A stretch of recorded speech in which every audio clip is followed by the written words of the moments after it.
예, 오늘도 디가 니까야.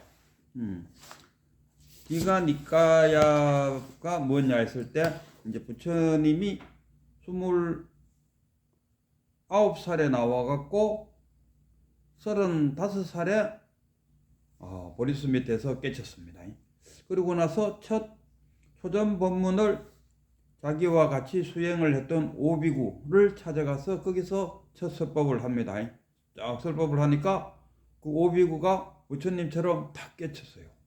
그래서 부처님이 이것도 깨침도 전해줄 수 있구나 하고 굉장히 기뻐했다, 이런 이야기. 그래서 어쨌든 간에 35살에서 부처님이 80살에 돌아가셨어.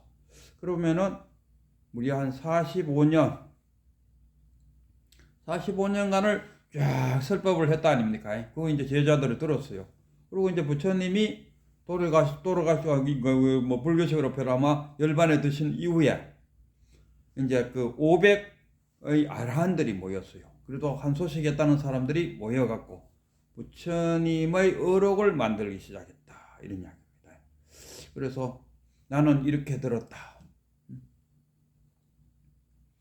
아시 요문이가 나는 이렇게 들었노라. 그러니까 이제 가장 먼저 이제 그 시자였던 아난이 부처님께서 이런 말씀을 하셨습니다 하면은 그 있던 500 아라한이 나도 그런 이야기 들었습니다.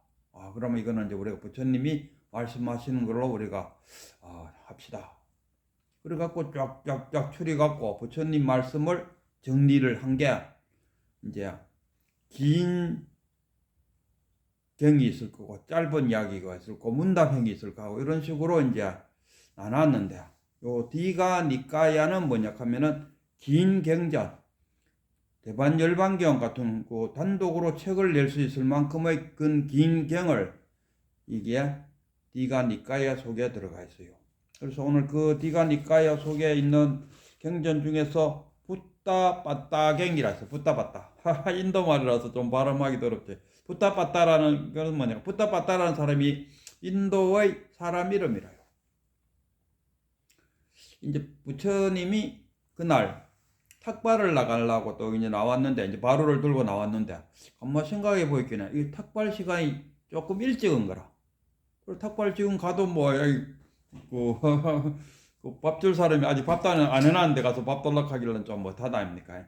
그래서 이 가면은 그 당시에 그 우리나라 같으면 그 아주 큰 부자들은 사랑채를 만들어 갖고 오고 가는 사람들 선비들 와서 밥 한 그릇 먹고 서로 간에 논쟁 또 벌리고 뭐 이런 공간이 있었다 아닙니까?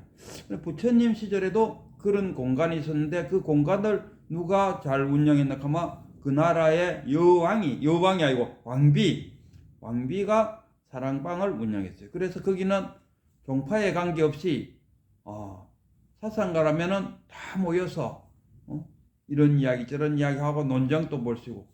근데 부처님 또 그런 데를 자주 가셨는 거예요.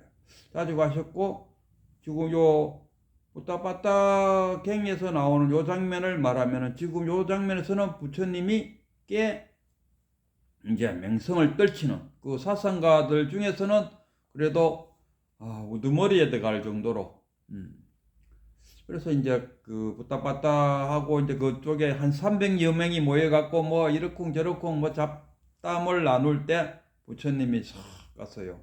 그러니까 이제 사상가로서는 부처님이 그 당시에 이제 대우받는 시절이어서 붓다빠따가 죽이 보니까 부처님이 오신다입니다. 그럼 부처님은 이제 이 다른 사람들이 막 논쟁을 할 때 쑥 들어오는 그런 스타일이 아니었어요. 바깥에서 논쟁이 끝날 때까지 오히려 기다리는 스타일이었어요. 여기 붓다빠따가 또 보이기에는 저 부처님이 오시는 기라. 그러니까 우리 이야기하는 거 잠시 멈추자 이러니까 멈췄어요. 멈추고 나니까 이제 뭡니까? 이제 부처님이 이제 그 조용해지니까 이제 쑥 들어왔어요. 그래갖고 그대들은 무슨 이야기를 나누었는고 하고 부처님이 물었어요. 물으니까 붓다빠따경이 하는 말이, 그때까지는 뭐 쉽게 말하면 잡담 비슷한 거 그런 거 이야기를 나누다가 부처님이 그걸 물으니까 그거는 됐고 우리끼리 하던 이야기는 일단 접어두고 부처님이 없었으니까 우리가 부처님한테 물어보고 싶은 거, 그런 것을 물어보겠습니다. 그리고 이제 여러 가지 이제 이야기를 나누고, 그리고 또 이제 좀 뭔가 좀 미진하니까 이제 이 뿌따빠따가 오히려 이제 부처님을 찾아가죠. 찾아가서 자신의 그 궁금증을 이제 부처님한테 물어보죠. 이렇게 구성된 게 이 뿌따빠따경입니다. 그리고 뭐 이 번역상에 오류가 있는지 뭐 아니면 어려워서 번역이 나도 그래도 지금까지 한 4년간 이 어록도 보고 뭐도 봤는데 이 뿌따빠따경을 설명을 하는데 뭔가가 조금 이 번역상에 오류가 있지 않나. 내가 읽어봐도 이해를 못하겠어요. 내가 이해를 못한다면은 다른 일반 사람들은 정말 이해를 못하지 않을까? 왜 그럴까 하면 저도 벌써 4년 동안 시간만 나면 공부했고 또 유튜브 하기 위해서 정말 책을 한 권 읽더라도 아주 미주알 꼬주알 이렇게 읽었고 지금까지 해도 내가 돈 주고 산 책만 해도 한 30권이 넘는데 뿌따빠따경을 읽어봐도 이게 무슨 말인고 하는 정말 그 원절을 읽고 싶다. 원절을 읽어보고 싶다는 그런 생각이 막 들 정도로 이해는 잘 안 됐어요. 그러나 그 흐름을 이야기하자면은 부처님은 그 당시에 사상가들을 만나갖고 같이 논쟁도 벌리고 그럼으로써 항상 다른 사상가들한테 뭔가를 줄 수 있는 그런 위치에 있는 부처님이었다. 그래서 사상가들이 의문이 생기면은 부처님을 찾아와서 논쟁을 벌이고. 그러니까 그 부처님 입장에서 그 질문이 이제 들어오지 않습니까? 질문이 들어오면은 이 질문이 잘못됐어요. 그러니까 예를 들어 갖고 부처님한테 또 와갖고 토끼뿔은 길면은 몇 cm까지 자랍니까? 뭐 이렇게 물어보는. 토끼뿔이 자라면 몇 cm까지 자랍니까? 그걸 또 모르니까 부처님이 답하기가 참 어렵다는 거예요. 왜요? 토끼뿔이라는 게 없지 않습니까? 또 어떤 사람이 와갖고 거북이 털은 뭐 많습니까? 적습니까? 왜 이래 또 묻는다 이거. 그럼 부처님은 그 답을 할 수가 없다니까요. 부처님 거북이의 털이 어디 있습니까? 없는 털을 이야기하니까 답을 하기 어렵고. 조주선사도 갑자기 생각나는데 조주선사도 개에게도 불성이 있습니까? 하니까 없다. 그럼 어떤 스님이 와갖고 개에게는 불성이 없습니까? 하니까 있다. 거기에 맞춰서 답변을 해주는데 부처님 또 거기는 참 답하기 어려워요. 이 세계는 영원합니까? 또는 부처님은 사후에 어디 계시겠습니까? 이래 나오는 거라. 부처님이 사후에 어디가 계신다는 거는 이건 뭡니까? 윤회가 아니고 뭡니까? 이게 한생을 이야기하는 거잖아요. 인도에서 말하는 인도 힌두교에서 말하는 한생을 이야기하는데 내가 죽어서 도리천에 가 있겠다 이래버리면 영혼이라는 게 있다니까요. 영혼은 부처님의 가르침은 작자는 없어도 업보는 있다. 이 업보가 윤회를 한다.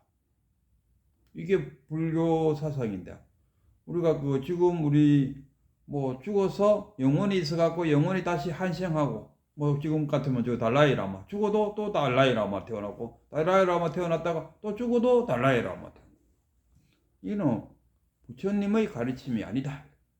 그러나 티베트 불교에서는 묵국하고 있어요. 그리고 또 주변 사람들로부터 묵하니까 우리가 영혼이 있다 해야 영혼이 있으면 왜 됩니까? 상견 아닙니까? 그리고 또 뭔가 좀 이안이 되지 않습니까? 또 죽어도 또 다른 걸로 태어난다니까 영혼이 살아있다는 이 자체가 이 종교를 종교화시키는데 도움된다. 죽으면 끝 하면은 죽으면 끝인데 이렇게 하지 않습니까? 그러니까 죽기 전에 즐기다가 죽자. 죽으면 끝나버는데 뭐. 그보다가는 죽어도 또 한생해서 내가 이번 생에는 참 가난하게 살았는데 다음 생에는 부자로 한번 태어나보고 싶다 하는 어떤 바람이 있어야 지금의 삶을 유지할 수 있다 아닙니까? 그러나 자이나교 같은 경우도 그 당시 불교 시절에 부처님 살아 계실 때도 이 자인화교가 그랬다 아닙니까? 고행을 통해서 지난 자기의 업장을 소멸시킨대요. 그래서 막 자기를 막 괴롭혀요. 고행을 통해서 업장이 소멸된다고 믿었어요. 그게 막 그 당시에 꽤 인기가 있었어요. 그러니까 부처님도 그 선정 공부해 보니까 뭐 선정에서 나오니까 뭐 마양문과 똑같네 이래 되니까 자기도 고행을 해봤다 아닙니까? 그러니까 자인화교에서 하는 그 고행의 목적은 업보를 없앰으로써 다음 생에 극락세계에 태어나거나 아니면 더 좋은 사람으로 지가 원하는 뭐 복을 갖고 태어나는 그런 사람을 원하는 차원에서 지금 고행을 하고 있는데 부처님의 목적은 고행의 목적이 그게 아니었어요. 지금 여기서의 행복, 지금 여기서 어떻게 하면 괴로움에서 벗어날 것인가, 괴로움으로부터 해탈, 괴로움으로부터 열반, 이것을 부처님은 생각해갖고 그래서 깨달음 깨치면은 아마 괴로움을 없애는 방법을 알 거야. 그리고 그 당시에 또 막 그 깨달음이라는 것도 그 당시에는 있었어요.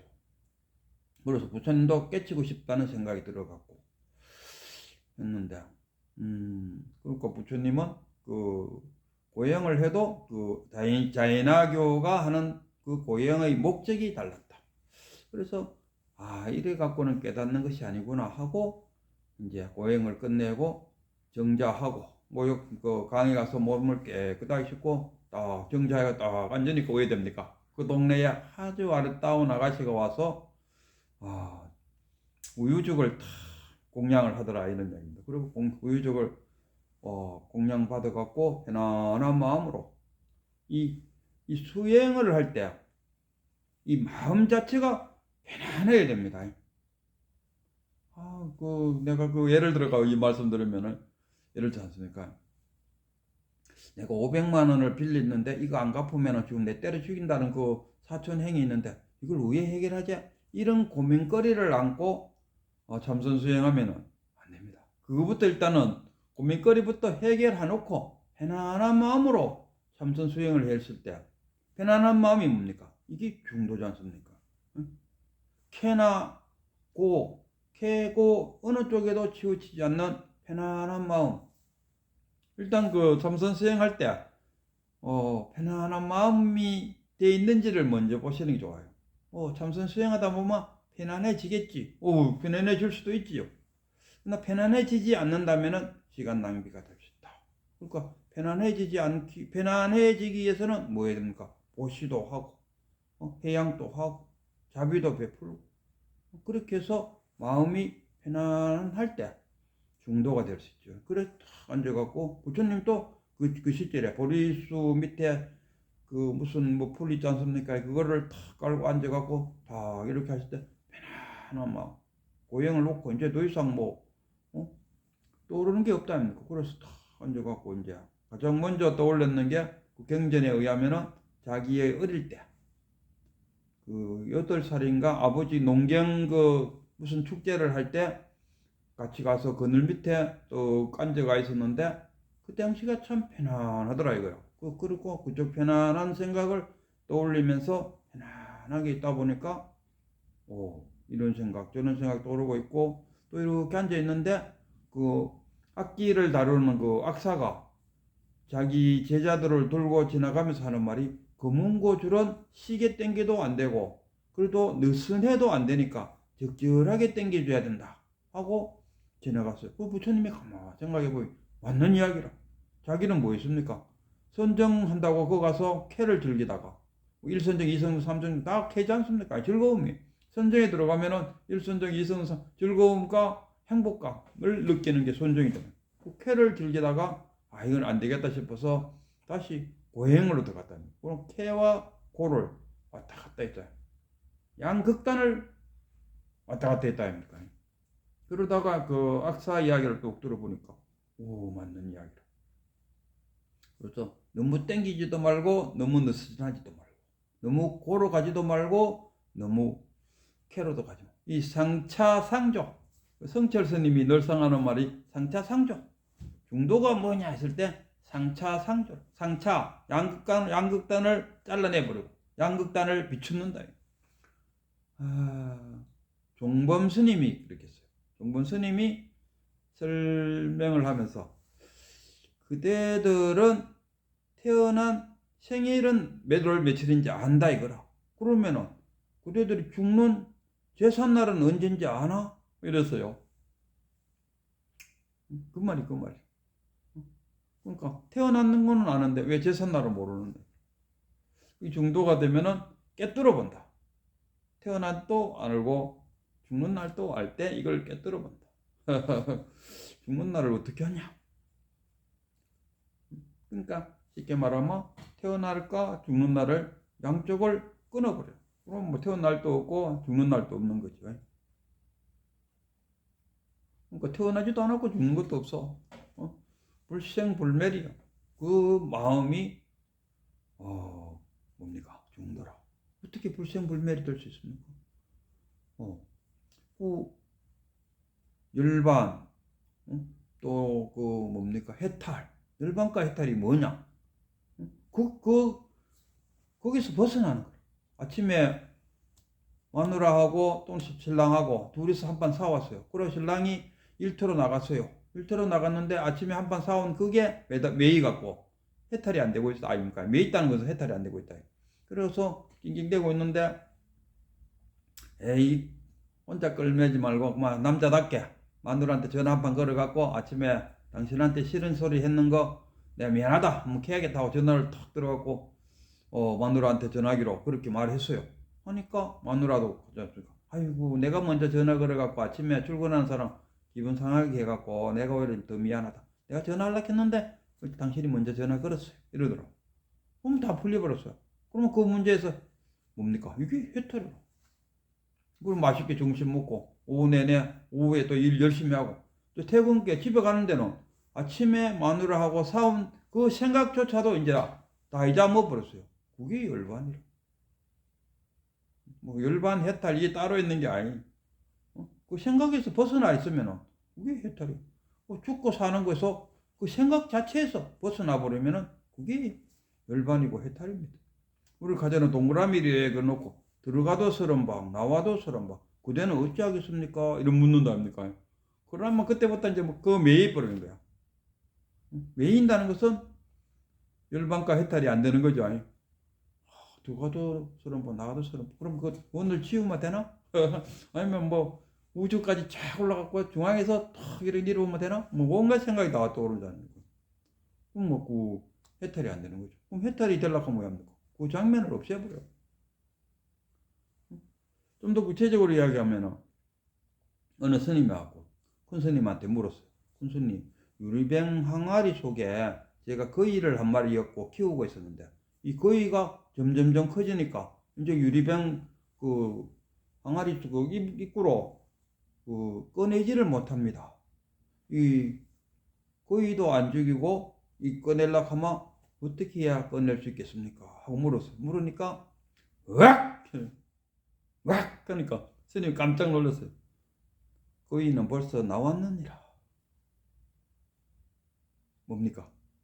실제로 거위였는 게 아니고 이거 지금 마음으로 한 거잖아요. 마음으로 집어여서 마음을 꺼내고 꺼서 그 생각이 없어져 버리면 해탈이라.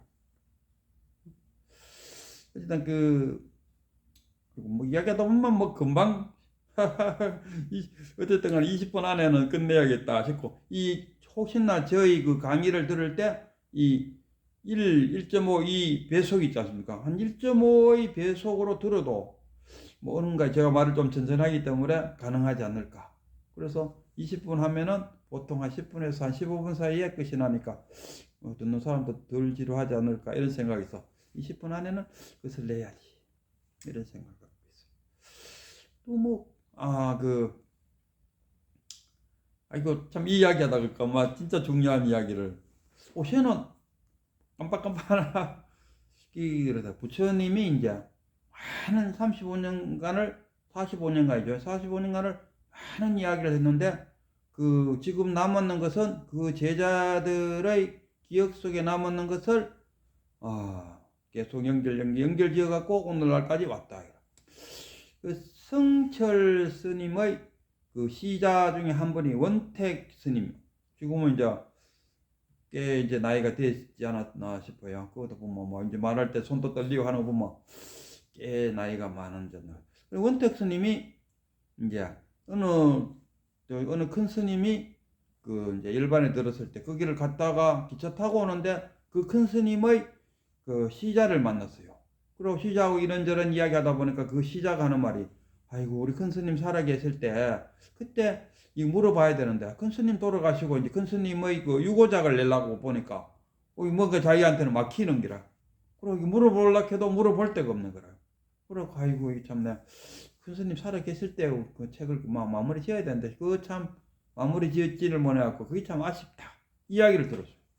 그래갖고 원택 스님이 와갖고는 자기는 그런 누를 안 범하겠다 해서 스님 살아계실 때 나는 책을 만들어야겠다 해서 이제 그 성철 스님의 그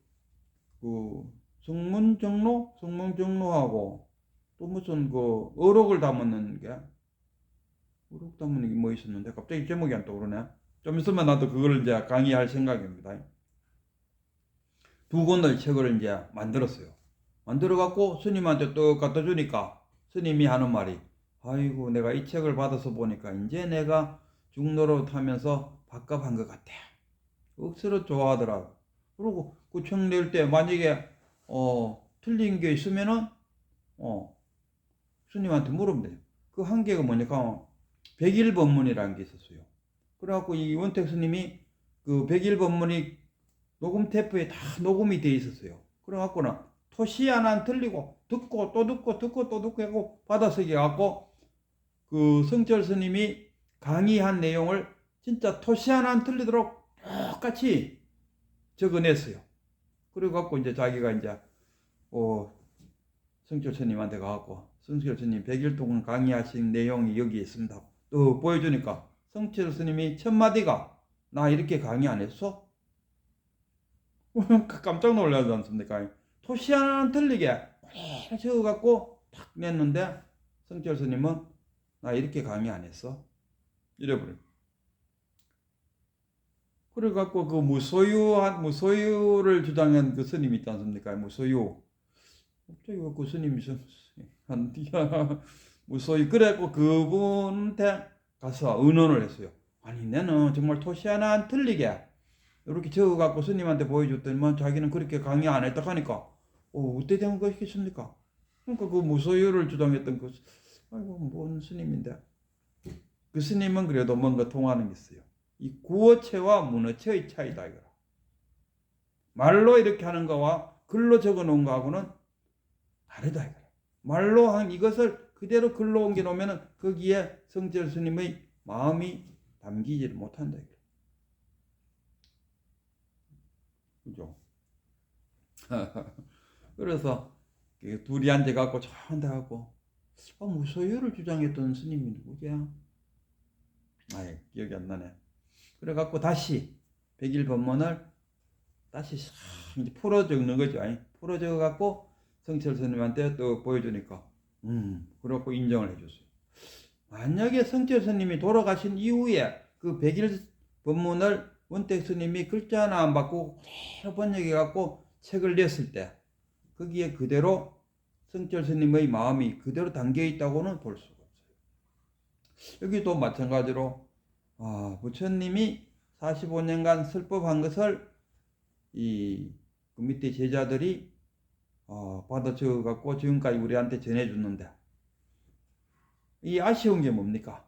그렇게 적어갖고 쉽게 말하면 이 부처님이 한 80살 돌아가셨거든요. 78살쯤 됐을 때까지의 그 어록을 쫙 적어갖고 부처님한테 쭉 보여주고, 부처님 그 설법 중에서 중요한 거를 우리가 뽑아갖고 이렇게 책으로 만들었습니다. 아니면 뭐 또 우리가 그 구전하겠다, 구전하려고 이렇게 다 해놨습니다 하고 다 한번 보여줬으면 부처님도 마찬 성철 스님처럼 그렇게 말하지 않았을까. 내가 말한 거하고 또 구어체와 문어체는 다를 수 있다. 여기에 내 뜻이 요거는 요렇게 내 뜻이 담겨야 되고 요거는 요렇게 내 뜻이 담겨야 된다 하고 이야기를 해주지 않았을까.